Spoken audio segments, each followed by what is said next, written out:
This is our new home, Mommy and I. I was dumbfounded by my emaciated grandchild's words. After all, the shabby tent in the riverbed hardly looked like a home. But my 5-year-old grandchild seemed unfazed, perhaps unaware of the gravity of the situation. What on earth is going on? I wondered, as another shocking revelation hit me. This is absolutely unacceptable. Fueled by anger, I vowed revenge for my daughter and grandchild. Congratulations on your wedding. I, Cindy, embraced my 30-year-old daughter, Jennifer. She looked radiant in her wedding dress, clearly blissful. Thank you, Mom. Her groom was the second-generation CEO of a certain company. Michael, her partner, showered her with expensive dinners at fancy restaurants and lavish gifts. Initially, I had rejoiced at this promising match, hoping for my daughter's happiness. I'm glad you're pleased, Mom. Jennifer, always considerate, smiled gently. The wedding went smoothly, and I prayed for my daughter and her husband to lead a harmonious life. Little did I know what challenges lay ahead. Although I had hoped Jennifer would live happily, I discovered something shocking after my daughter and son-in-law got married. My son-in-law Michael held outdated views, what we might call a traditional mindset of male superiority. After the birth of their daughter Mia, I visited my daughter's home. Jennifer, tea. Yes. But Michael not only treated my daughter roughly while holding the baby, but also left her standing while trying to talk to me. I couldn't help but frown and asked, "Michael, do you always treat Jennifer this way?" He nonchalantly sipped the tea Jennifer had made for him and said, I thought a wife should serve her husband. Is there a problem? He seemed completely indifferent. I protested. Since I entrusted my daughter to you, I want you to treat her better. But my son-in-law remained unyielding. Our thought processes were fundamentally different.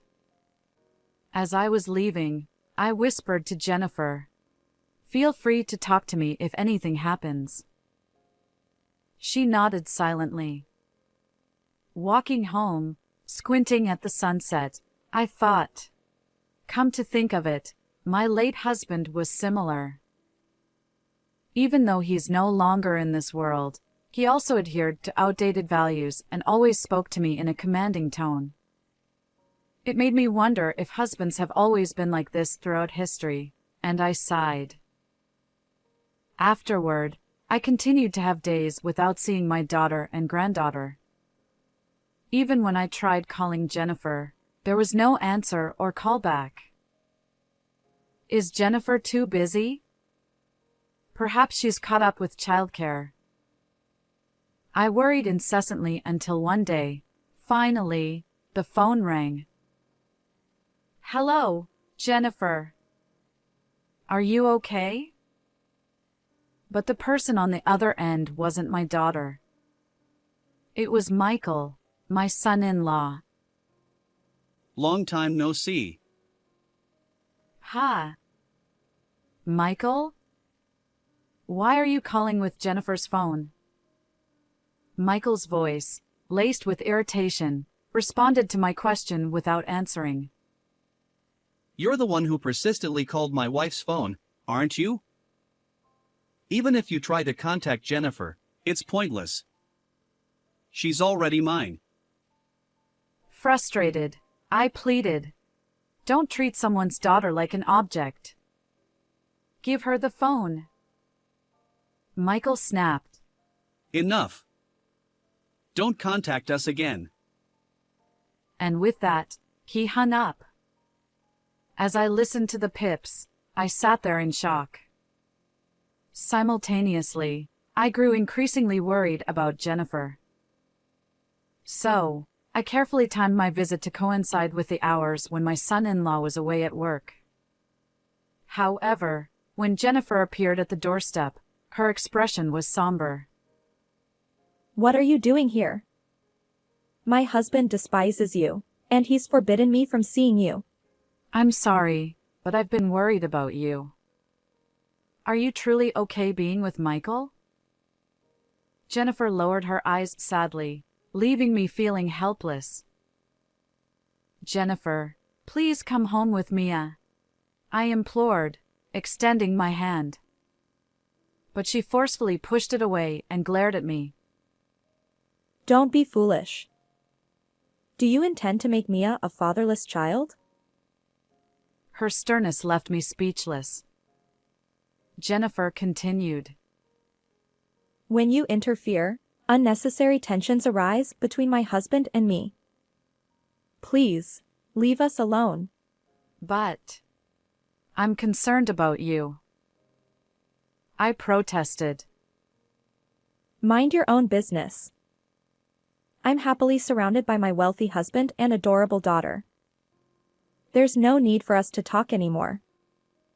Go home. She snapped, slamming the door shut. In shock, I stood outside their house for a while, unable to move. Is it better for Jennifer's happiness if I stay away? Rejected so strongly by my daughter, I had no other recourse.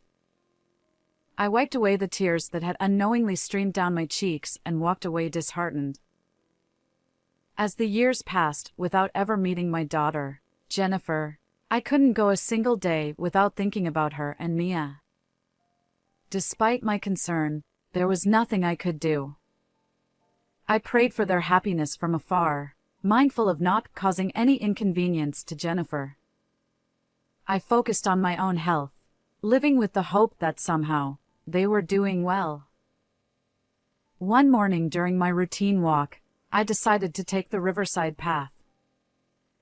Perhaps it's time to revisit the riverbank, I thought, gazing at the morning sunday. But there, unexpectedly, I encountered someone. Oh. What's that? An unfamiliar tent stood in the riverside area, its worn appearance evident. And as the entrance opened, a child of about 5 years old peeked out. My heart nearly stopped when I recognized the girl washing her face by the river. With trepidation, I approached, and the child noticed me, offering a bright smile. Hi. Hi, are you Mia? Yes. How do you know my name? Oh, I see now. I'm Cindy, your grandma. The last time I saw this child was right after she was born when I visited my daughter and son-in-law's home. However, the granddaughter standing before me now was a spitting image of Jennifer when she was little. Yet, Mia's frail body appeared painfully thin. What are you doing here? I asked. Mia beamed with excitement. Perhaps camping felt like an adventure to her. This is our new home, Mammy and I. She exclaimed. Ha! Just then, Jennifer, my daughter, opened the tent flap. She froze when she saw me. Mom. Her trembling voice barely audible, she quickly pulled Mia inside the tent. Jennifer, why are you here? What's going on? I asked. Jennifer's stern tone rejected me. I didn't know the details, but it was clear this situation was serious. Don't worry. I'll help.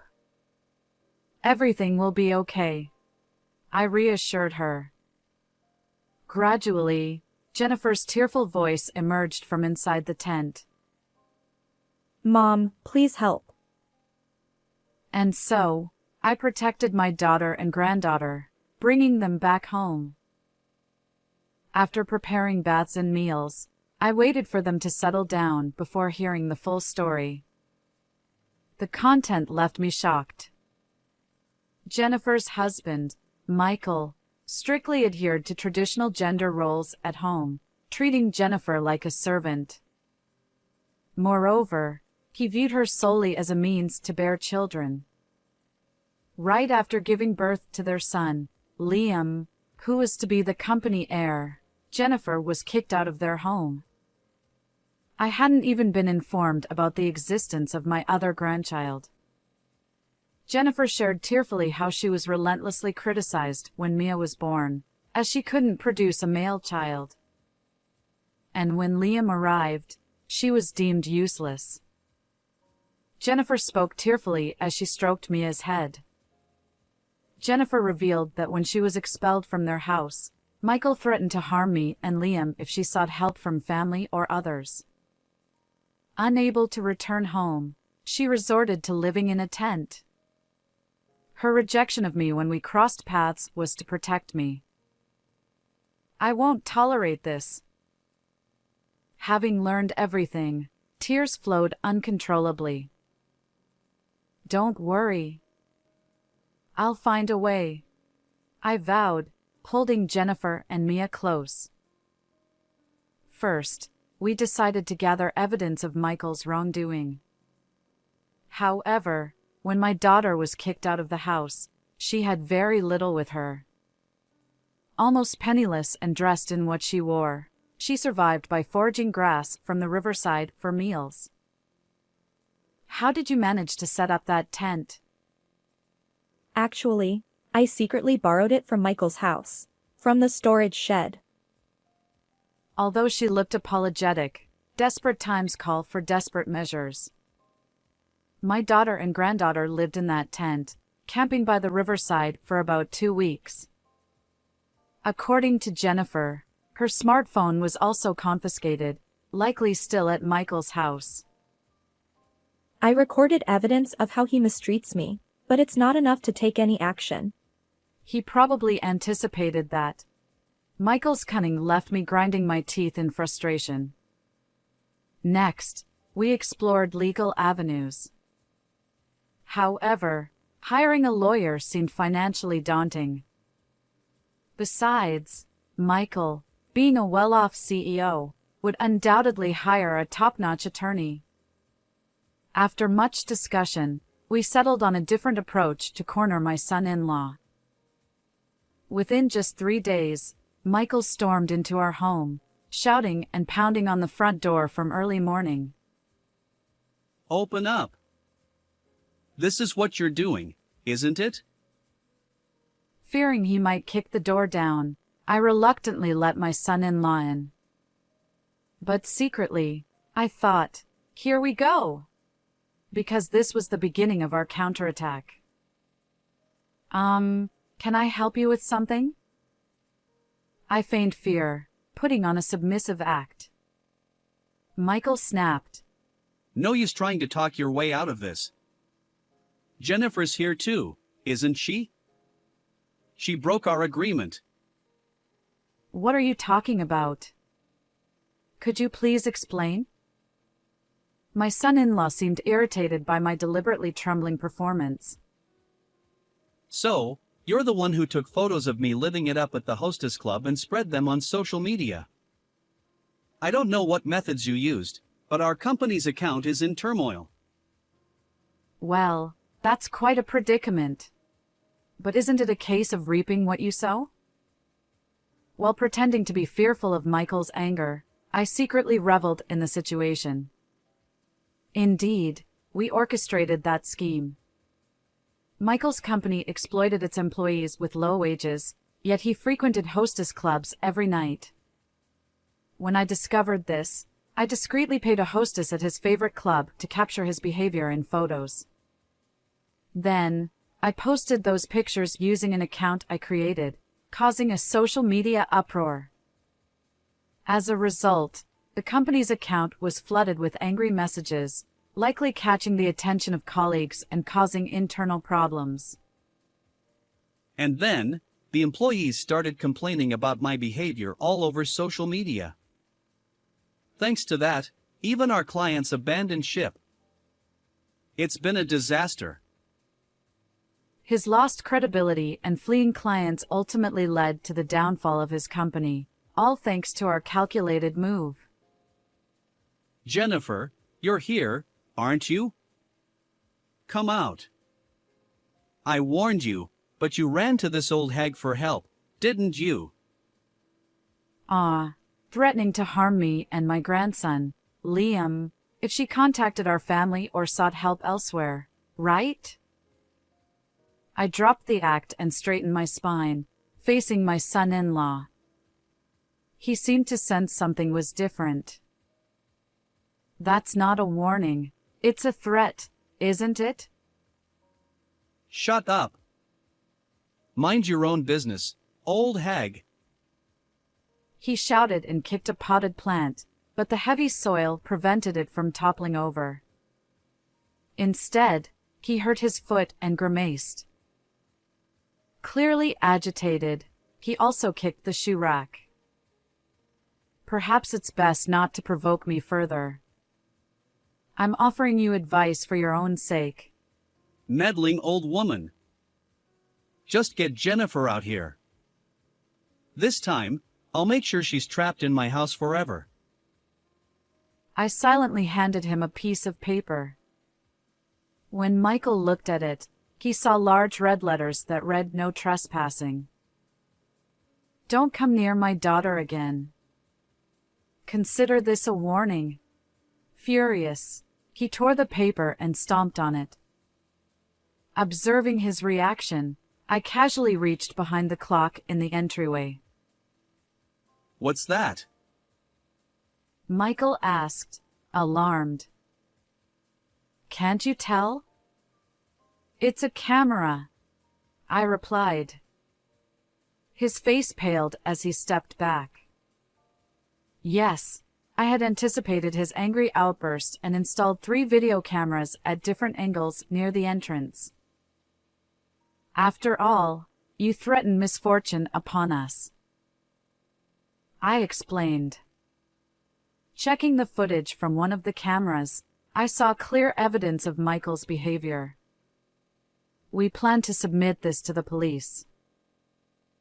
Furthermore, we've hired a lawyer to help us reclaim Liam, the grandson you took away from my daughter.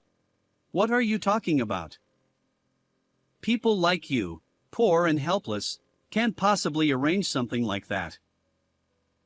Well, it turns out a compassionate lawyer stepped forward, I replied. When we posted about Michael's wrongdoing on social media, we included details about Jennifer's dire situation. That's when a lawyer reached out, expressing a desire to assist us. Michael valued 3 things: having a male heir, his job, and social status. Realizing he'd lose them all, he seemed stunned. He then collapsed at the entrance, trembling. Please, forgive me. I was wrong. He pleaded. I've known that for a while, I said, my gaze icy. Michael trembled, wiping tears from his eyes.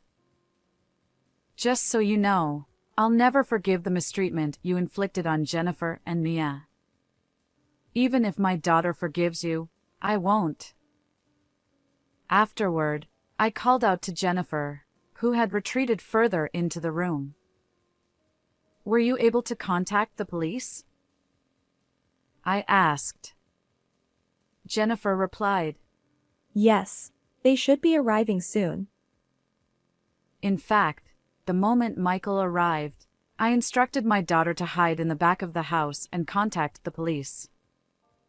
Michael's eyes widened as he clung desperately to my legs. Please wait. Help me. If I get arrested, it's all over for me.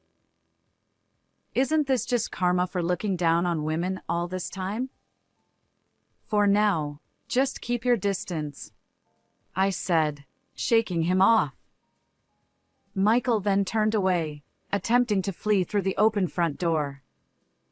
However, trained police officers were already waiting there.